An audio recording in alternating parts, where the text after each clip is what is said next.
In writing the music, we really wanted to get the psychological landscape into the score. So the major challenge was bringing to life the sound of that complex of emotions and doubts and questions all intertwined in her head. So for instance, in the opening scenes when she's on stage for so long alone, there is underneath it a kind of dark unease, a pained loneliness, but it's all coolly controlled on the surface. So this manifests itself musically as a rich tapestry of resonant tones hanging all around her. Hopefully beautiful, but cold and somewhat unforgiving.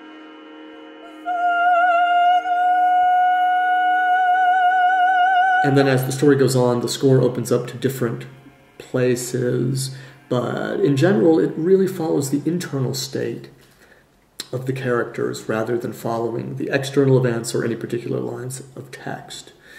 And I think in doing this, we took our cue from the libretto to go ever inward, deeper and deeper into the tunnels of the self.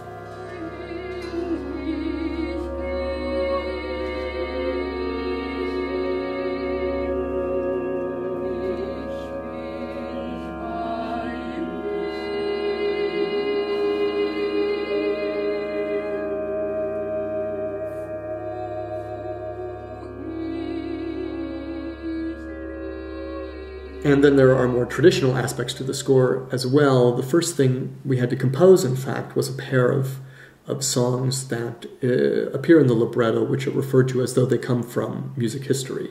The first is a love song, which comes when the main character, the mezzo, enters into the past and meets her lover. And so we wrote that as a straightforward folk song, and it comes up many times in the opera in a leitmotif kind of way. But when it comes in full force in the love scene, it has three distinct layers to it. The first of which is just the song itself, sung by the countertenor and the mezzo.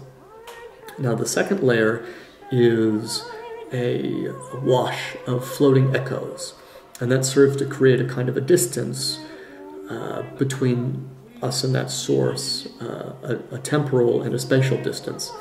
And then finally, there is a third layer of instrumental writing, which interjects as though from the present, like a commentary track.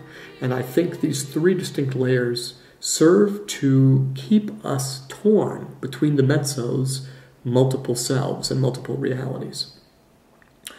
Now, the second historical song in the libretto is referred to as the lamento, or the song of the fire oven. So that's a kind of dirge that we wrote in almost a Baroque manner. It's a two-voice counterpoint in the instruments, over top of which the baritone and soprano sing a kind of anguished plea to God, and the bass goes in long repetitive cycles, and the vocal lines spin out slowly above it. And if that sounds vaguely familiar as a texture, it's probably because we were listening to and discussing the lament from Purcell's Dido and Aeneas at the time, so if you can hear that there.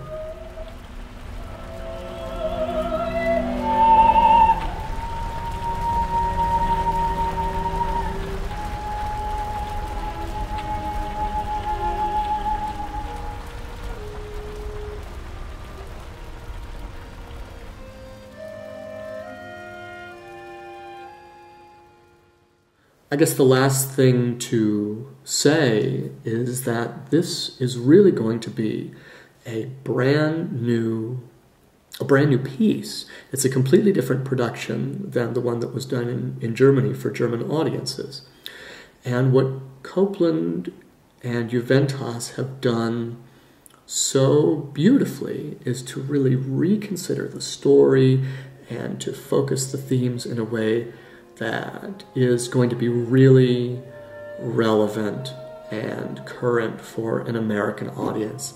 And as a composer, I find that really exciting and rewarding to see the piece evolving that way and growing into this new event. So I'm very excited about that, and I hope that you'll come and share it with us. Thanks.